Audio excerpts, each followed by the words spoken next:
الرحمن الرحيم وتعاونوا على البر والتقوى ولا تعاونوا على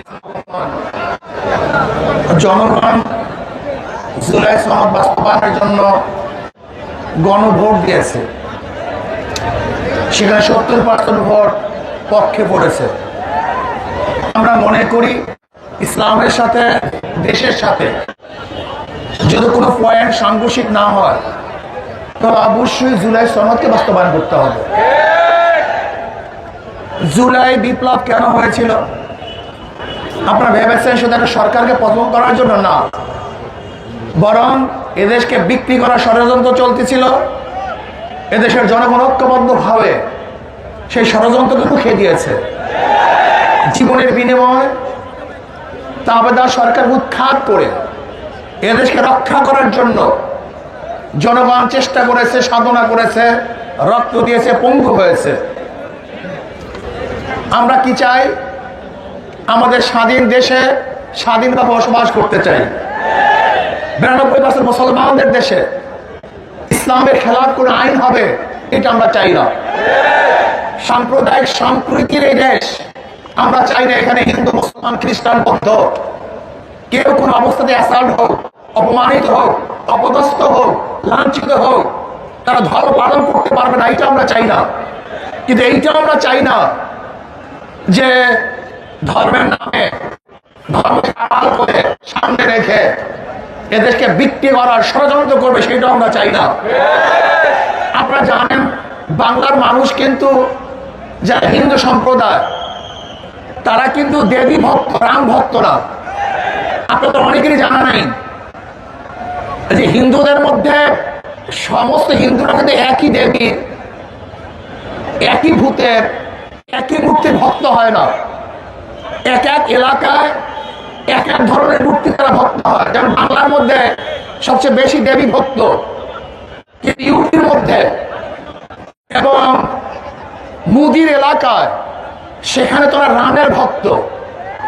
বাংলাদেশে হলো দেবীর ভক্ত, মুদির গুরু তারা হলো রামের ভক্ত। এখানে দেবী মূর্তি স্থাপন না করে রামের মূর্তি স্থাপন করার কারণটা কি একজন চিন্তা করেছেন? এই চিন্তা কিন্তু অনেকেই করেন নাই।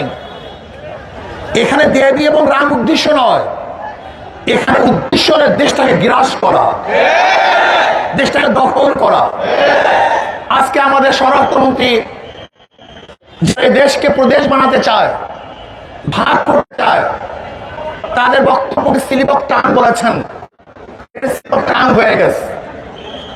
কিন্তু আবার নতুন ভাবে জঙ্গি সৃষ্টি করতেছে। এই দেখেছেন কয়েকদিন আগে জঙ্গি নাটক শুরু হয়েছে। এই জঙ্গি নাটক এটা বাংলাদেশের কোন সংস্কৃতি নয়, এটা ভারতের এক সংস্কৃতি। এই জঙ্গি নাটকের মাধ্যমে এদেশের আলেম ওলামা মাদ্রাসা মুসলমানদেরকে ধ্বংস করার অস্ত্র হিসেবে ব্যবহার করেছে। আবার এই সরকার জঙ্গি নাটক শুরু করেছে। ভারতের বিভিন্ন লিডাররা ম্যাপ দেখায় যে বাংলাদেশ, পাকিস্তান, আফগানিস্তান, নেপাল, ভুটান সহ এই এরিয়া অখণ্ড ভারত হিসাবে তারা ম্যাপের মধ্যে বারবার প্রদর্শনী করেন যে আজকে হোক কালকে হোক এদেশ আবার ভারত হয়ে যাবে। শুভেন্দ্র অধিকারী সে তো আসার পরে ওই দেশটাকে নরকে পরিণত করেছে, খুনের রাষ্ট্র পরিণত করেছে, ধর্ষণের রাষ্ট্র পরিচালনা করেছে। সেখানে মেয়েদেরকে ধর্ষণ করে হত্যা করা হয়েছে।